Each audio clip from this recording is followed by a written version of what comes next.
Hello दोस्तों, welcome to my YouTube channel medical and nursing hub. Dear, आज हम बात करने वाले हैं पायरोलेट इंजेक्शंस के बारे में। अब जानते हैं ग्लाइकोपायरोलेट इंजेक्शंस के बारे में। ग्लाइकोपायरोलेट इंजेक्शन इज एक एंटीकोलिनर्जिक ड्रग्स है।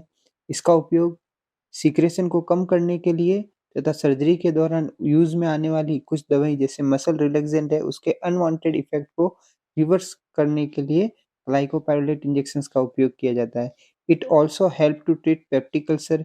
इसका उपयोग पेप्टिक अल्सर को ट्रीट करने के लिए भी किया जाता है। कब? जब कोई पेशेंट जो है वो ओरल मेडिकेशन को टॉलरेट नहीं कर पाता है, उस स्थिति में ग्लाइकोपायरोलेट इंजेक्शंस से पेप्टिक अल्सर को कम किया जा सकता है।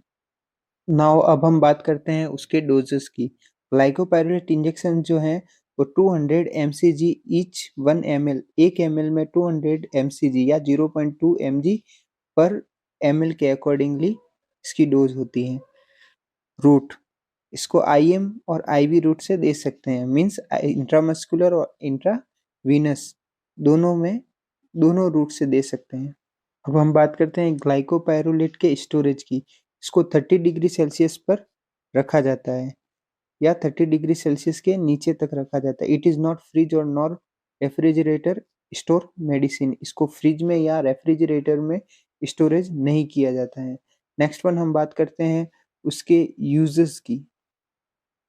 First, general anaesthesia. Pyrrolate injection is used before and during surgery to reduce secretion of the mouth, throat, stomach, saliva and stomach acidity.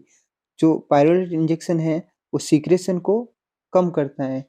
कौन से secretion? Mouth, throat, stomach, saliva और stomach acid जो होता है HCl, उसको भी ये कम करता है। Second one is to prevent problem related to heart rhythm during anaesthesia, intubation और सर्जरी। ये सर्जरी के दौरान, इंटूबेशन के दौरान या ड्यूरिंग एनेस्थीसिया जो है वो हार्ट के रिदम को भी मेंटेन करता है। Also help decrease the unwanted effect that may be caused by certain medicine like a neostigmine and pyridoxyzine। ये नियोस्टिजमिन, पायरोडोस्टिजमिन नामक जो मेडिकेशन होती है उसके अनवांटेड इफेक्ट को भी कम करता है। नेक्स्ट हम बात करेंगे कि ग्लाइकोपायरोलेट इंजेक्शन है वो पेप्टिक अल्सर को किस तरह से ट्रीट करता है। Peptic ulcer disease is a condition in which painful sores or ulcer develop in inner lining of the stomach or guts। Peptic ulcer क्या है? पेप्टिक अल्सर जो स्टोमक की इनर लेयर एंड गट की जो inner layer होती है, इस inner layer में शोर या अल्सर डेवलप हो जाते हैं, उसी को पेप्टिक अल्सर कहते हैं। Pyrrolate injection is reduce the amount of acid your stomach make which prevent further damage to the ulcer as it heal naturally.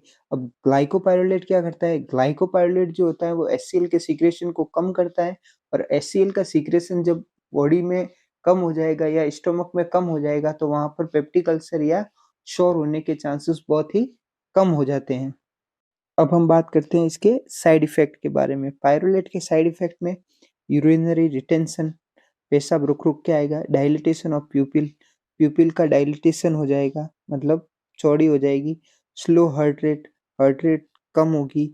Reduce sweating, increase intraocular pressure, जो आंख में IOP होता है वो बढ़ जाएगा। Cycloplegia means paralysis of the ciliary muscles of the eye, जो eye में जो मसल्स होती हैं उसमें पैरालिसिस हो जाएगा। ब्लड विजन्स, धुंधला दिखाई देगा। Ocular hyperaemia, palpitations, increase heart rate, ये सारी प्रॉब्लम होगी जब किसी पेशेंट को ज़्यादा मात्रा में पायरोलेट इंजेक्शन दे दिया जाता है। ये पायरोलेट इंजेक्शन के साइड इफ़ेक्ट हैं। इसका यूज़ हमेशा डॉक्टर्स या एनेस्थेटिक डॉक्टर के सुपरविजन में यूज़ में लिया जाता है। बिना डॉक्टर्स के एडवाइस के इसका यूज़ नहीं किया जाता है। Thank you for watching my video. अगर मेरा वीडियो अच्छा लगा है तो प्लीज़ मेरे चैनल को लाइक, शेयर एंड सब्सक्राइब करिए।